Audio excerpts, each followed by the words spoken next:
Good morning, everyone. I'm very happy to have an opportunity for presentation of my paper for you during this conference. My name is Ewelina Szczekocka. I work for research in Orange Polska, that is telecommunications company belonging to the Orange Group. And I am a researcher. I am working for a program called Responsible AI within Orange Group. This paper concerns ongoing work that I provide in scope of this program. Next slide, please. Then, what is the motivation of my of this work? There are two things.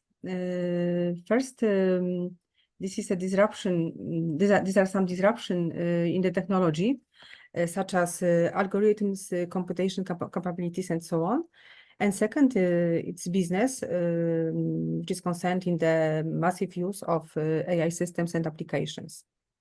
For instance, according to Gartner report, AI software market now starts to decrease more than 19% every year during the next 6 years. And for generative AI, even more. And second thing is AI risk complexity and a challenge to manage AI risks. AI brings new risks and also amplifies strongly existing ones. There is also a lot of propositions and regulations to manage the risks.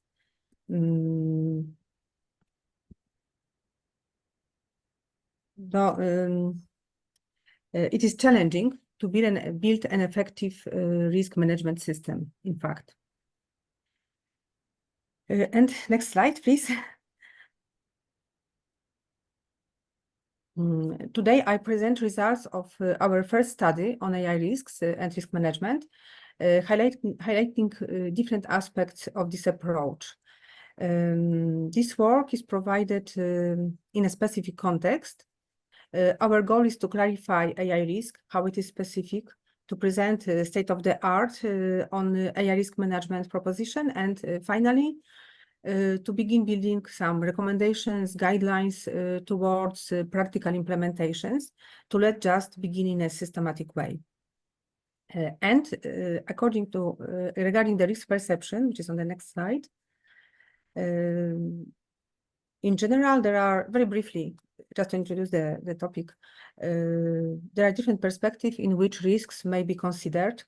It can be business, technical, sociological, and societal, regulatory perspectives. For AI systems, societal and regulatory approaches are very important. Societal risks are something quite specific, at least in this scale. Sociological and societal risk concern mainly fundamental values, their protection, perception of risk, etc. Regarding technical risks, it is interesting to mention, for instance, NASA and their NASA Risk Management Handbook are already long ago. They provided an interesting perspective on technical risks. Risk is there characterized by 3 basic components: scenario that leads to risk materialization, likelihood of its occurrence, and consequences.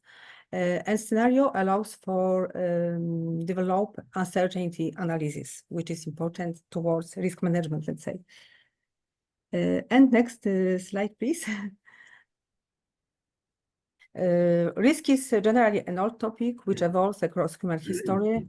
So in the past, perception was different, less pragmatic, more concerned with the something inevitable, and along the history, it evolves towards something pragmatic. The concept came to risk management in the mid of 20th century with the fast development of IT systems, and we can speak about business platforms, CRMs, which required to have very comprehensive risk management. Important observation based on AXA report that we analyzed is that risk varied depending on the different aspects like cultural, geographical, political, educational level, and so on.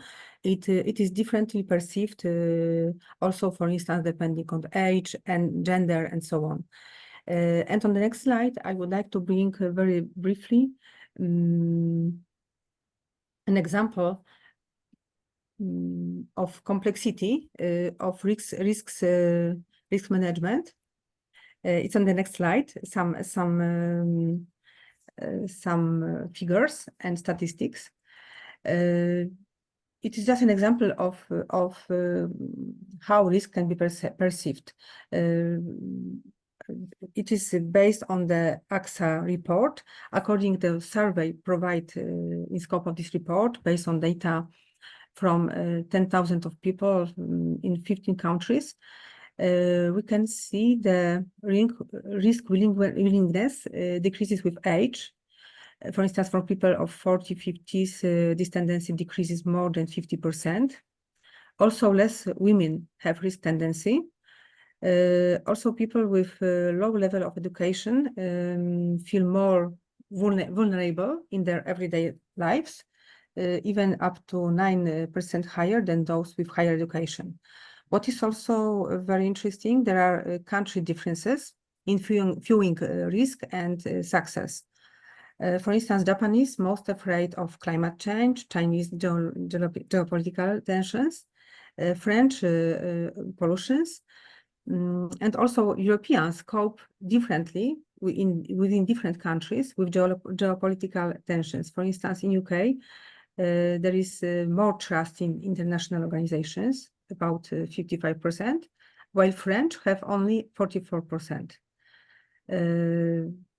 I brought these ciphers only to show that the complexity of risk management is very big and challenging, and it depends not only on the systems itself, but also on the society of how people perceive the risks, which depends also on many factors. So next slide, please, if possible. This was the figures, which can we see as the risk willingness decrease. It is according to age, but also according to the different countries, because, for instance, people in Europe has less tendency to risks, as we can see. Next slide, please.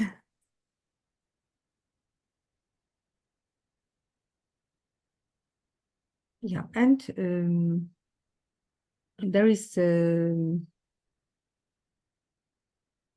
variety. There is just to further show the complexity of risks and which also implies risk management complexity. There is a variety of risk definitions. In general, standards have the role to clarify risks, to guide and offer interplay for organizations. In this way, having influence of those organizations. However, different standardization bodies can define risk in different way. There is no simple definition there.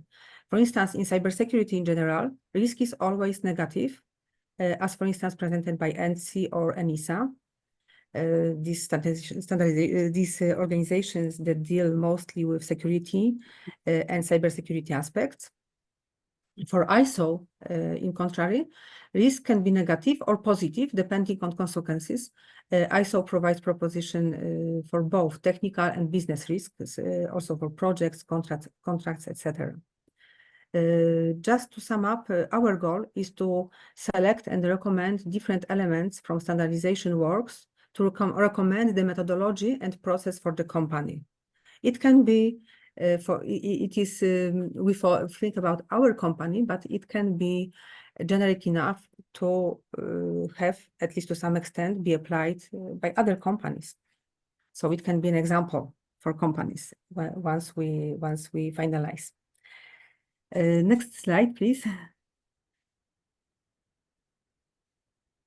Then AI risk approach introduces some complexity and specifics to the risk landscape. We have still the old risk, which can be amplified. For instance, risk in data, which existed before and now is much more stronger. Besides, there are new risks related to AI concerned with data and models. There are also some risks related to fundamental rights or human rights that were brought to the light by regulatory, especially in Europe, and have to be managed for AI systems. Fundamental rights were described first by human rights, by European Convention on Human Rights in 50s, and next extended for digital rights by Charter of Fundamental Rights in 2009 by European Union. Example of new risks can be just new privacy violations, which exist of course before, but there are, let's say, new kind of privacy violations, for instance, affecting privacy externally by face or voice recognition, deep face, for instance, and internally by inferring sensitive data, for instance, for generative AI. This is a big problem. Other like algorithmic bias caused by bad data, leading to discrimination, social exclusion, loss of human influence is also another risk. This is a risk of over-reliance on AI technology, leading to loss of human influence. For instance, in healthcare, it can lead to loss of empathy. Next slide, please. Risk can be short and long term. First is operational, second is most systemic one. Long-term risk may be more difficult to predict as the impact may be observed after a long period of time, which is also specific. AI risks are linked to AI life cycle. That means that different kind of risks can appear by data engineering phase, training phase, tuning phase, and operational phase, and so on. There are also links to responsible AI principles like transparency, explainability, fairness, and so on. This all what we try to analyze here is aimed to help in facilitating AI risk and to understand it more and to manage AI risk better. And finally, AI regulation standardization is coming based on risk levels. And some systems will have high risks level assigned by default according to the regulation. Next slide, please.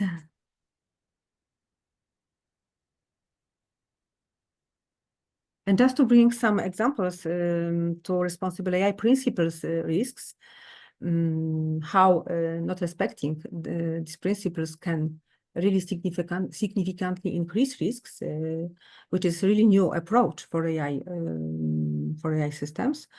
It is, for instance, a lack of explainability that may lead to a black box effect of credit scoring applications. Or another example from the table that we, where we sum up our analysis very briefly for the purpose of the paper. There is, for instance, lack of transparency, but also fairness, equitability, let's say, that led to serious problems with compass systems, well-known systems used in US for predicting a likelihood by courts for repeating offense. This system was, in fact, biased towards race and place of living. Another similar example of lack of responsible principles was advertisement provided for Facebook that was biased towards race and gender. And just to highlight that taking into account responsible AI principles is a good way to decrease risks, but it is also challenging to include it to the risk management. Next slide, please. And now we come to the regulatory context, which is very important. And in fact, this is the main barrier for us as a company for a successful implementation of risk management systems.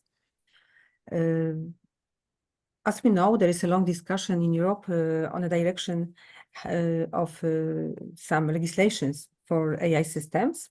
It should guarantee the security of consumer transactions and also in preserving human rights. The core of this legislation is, of course, AI Act, which is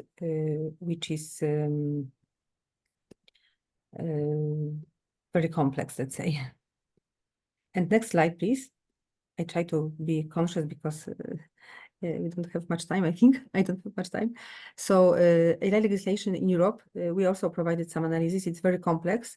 AI Act, of course, it's main of it, but we have a lot of other, let's say, regulations for data protection, cybersecurity, and more generic, like Digital Market Act.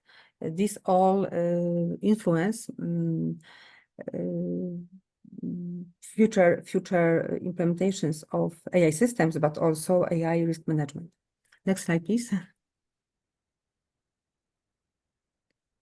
And now we come to the after the whole analysis of complexity of the situation, complexity of risks, AI risk management, regulatory, and so on. We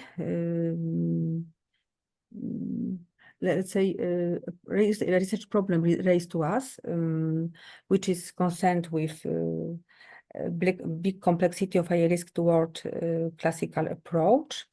This is also concerned with a gap which we analyzed and discovered between a level of AI Act and standardization, but also between this standardization proposal, which is more practical, let's say, and which should guide companies, but still it is quite big gap towards implementations, and this gap should be covered somehow. And in fact, it is under responsibilities of companies. So we have raised some questions how we can provide effective AI risk management. What could help in it? Next slide, please. And just to sum up research findings, as there are described more detailed in the paper. So we discovered that in fact there is quite old, let's say, framework, which is customer social responsibility, which brings some strategies to corporates. How to deal with social elements, and there are some processes proposed, and there is some new approach which is also on the table in research. It is CDR, which is corporate digital responsibility. It extends the CSR approach, and this can help in let's say this is a good example how we can try to model our processes and procedures, especially for the fundamental rights, for the human rights. Another thing that is important according to our research is that automation of the AI risk management should be a final target for an effective AI risk management, because it's too complex to do it manually. Like, for instance, it's provided very often by companies to have it in the form of Excel and some documents describing some procedures. It is not enough to be effective in AI risk management. And creating strategic processes for AI risk and incident identification across all the company. Not like now. It is for companies. It is often for companies that they have, let's say, risk identification provided by departments, and everybody do it for themselves. So it should be a strategic approach and strategic processes. This is to underpin. Risk should be cataloged and classified as it can help in automation. We discovered that good example for risk catalog is proposed by Sensenel standardization, European standardization. This is only the question for us: how to ensure systematic update of those risks as they evolve. Next slide, please.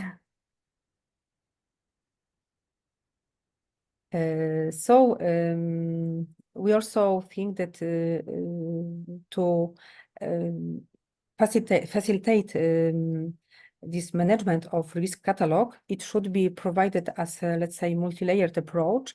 It should use the different risks proposed, for instance, for standardization bodies as a more generic layer, and also we should catalog systematically risks which are identified, for instance, in our company, and to provide it as a more specific level, but do it in a systematic way to have a kind of architecture on this information.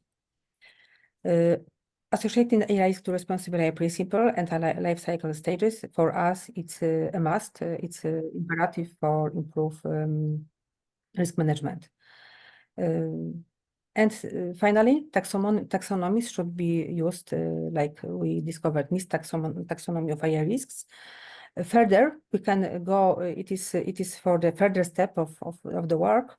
We should analyze more ontologic topic and semantic topics, as a semantic layer should be provided in the system for AI risk management.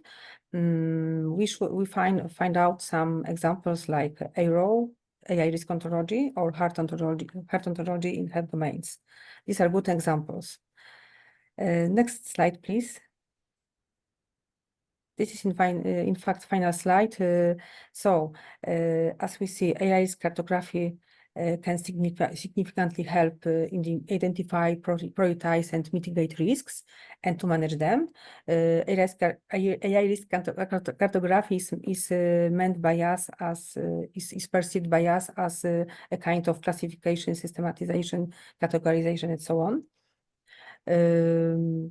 Companies should begin with revisiting their expertise and best practices in IT risk management, and do it in a systematic way to build on the top of this classical approach AI risk management. And a strong need again of systematization, generalization, and interoperation should be highlighted towards further future automatization. It is the only way to be efficient in AI risk management. In future, maybe we can use AI for help us managing AI risk, but it is a bit tricky, of course, but it could be to somehow helpful. Future work that we planned, it requires for us building some test environment and performing some experiments that will involve our risk catalogs. We would like to build some metadata, some semantic layer, and see how we can automatize AI risk management. And of course, we are in touch with our different departments. We select different teams of experts, from business and from technical departments, and we want to share our results. We already shared our first results, but we want to extend it and provide some more extended surveys. That's all from my side. Thank you. I hope I was not too long.